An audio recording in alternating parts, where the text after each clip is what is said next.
Хамгийн гол хүчин зүйл нь чанар. Бид нар чанар стандартыг л барьж ажиллана. Өөр асуудал байхгүй. Энэ үндсэн дээр би өнөөдөр 20 жил амжилттай ажиллаж тогтож ирж байгаа. Бид нар 20 жил хийж бүтээсэн бүтээлээ дүгнсэн тэр жил тань дээр нэг гоцгой нэг юм хийгээгүй. Яг л байдгаар нь хийсэн шүү дээ. За зөвхөн бид яг одоо та бүхэнд очиртой ус компани ерөнхий захирал хангинахыг уулзуулж байна. За танд юуны өмнө өдрийн мэнд хүргэе. Өнөөдөр энд ямар бүтээгдэхүүнтэйгээр ирсэн бэ? Бүтээгдэхүүнийхаа талаар та бидэнд танилцуулж өгөөч. Энд манайх одоо сая хүнсний хувьсгалын хүрээнд манайх энэ засгийн газрын шийдвэрийг хэрэгжүүлэх гээд энэ хүнсний хувьсгалаас $7.8 тэрбум зээл авсан. Монгол улс ч одоо энэ хүнсний хувьсгалын хүрээгээр 53 үйлдвэр нэгдсэн. Тэрний 2 үйлдвэрийг манай компани бас бүтээн босгож амжилттай ашиглалтанд оруулсан. Одоо тэгээ бид тэр үйлдвэрийнхаа хийсэн бүтээгдэхүүнүүдээр үзэсгэлэндээ оролцож байна. 70 гаруй төрлийн бүтээгдэхүүн үйлдвэрлэдэг. Худалдаанд 60 гаруй төрлийн бүтээгдэхүүн гарч байгаа. Экспортод гарах зорилттой бүтээгдэхүүнүүдэд өнөөдөр оролцуулаад байж байна.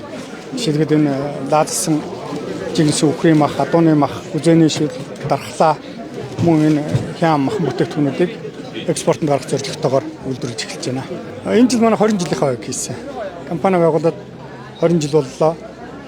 Боловсруулах үйлдвэрүүд дандаа дулааны аргаар боловсруулсан махан бүтээгдэхүүн үйлдвэрлэх үйлдвэр бай. Нийт 200-аад ажилчинтай байна. Яг бид нар 20 жил хийж бүтээсэн бүтээлээ дүгнсэн тэр жил тэр анхаарал татсан юу аах. Тэгээд тэр компани байдаг л асуудал шүү дээ.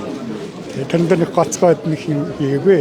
Яг л байдгаар нь хийсэн шүү дээ. Анх үүсгэн байгуулахдаа очиртой ус компани ямар зорилго тавьж одоо үүсгэн байгуулагдчихсан бол та өөрөө бас ямар зорилгоор энэ ажлыг эхэлж ирсэн бэ? Чанартай хүнсний бүтээгдэхүүн нэгдүгээрт үйлдвэрлэх.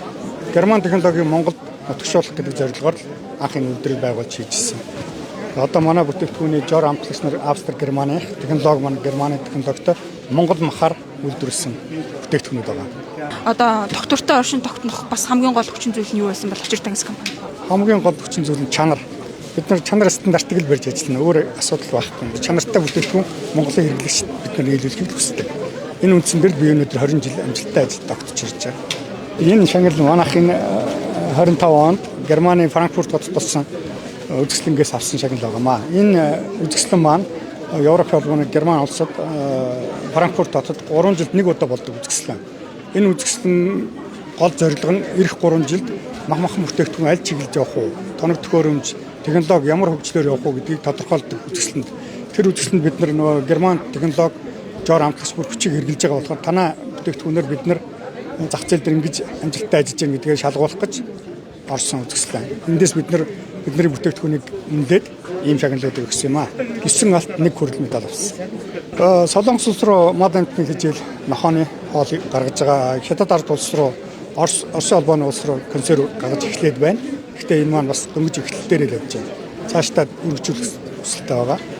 Мэргэжлэгчийг хэрэгжүүлж байгаа нь үндэсний хувьсгал хөдөлгөөн бас очиртой ус компанид хэр үр өгөөж өгж байгаа бол ер нь аж ахуй нэгжүүдэд хэр үр өгөөчтэй юм хөтөлбөр байж чадж байгаа. Маш их үр өгөөж өгсөн. Жишээлбэл манай компанид би 7.8 тэрбум төгрөг зээлээд зөвхөн энэний хүнд би арилжааны банкнд 2 тэрбум төлөх байсан.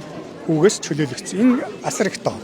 Эндээс энэ хэмсэн мөнгөөр бид нар үйлдвэрээ барьсан. Маш их дэмжлэг. Энд хүнсний хувьсгал дараа чи 2 дугаар үеийн дахин эхлэсэй гэж хүсэж байна. Ийм хувьсгалыг олон дэмжих хэрэгтэй.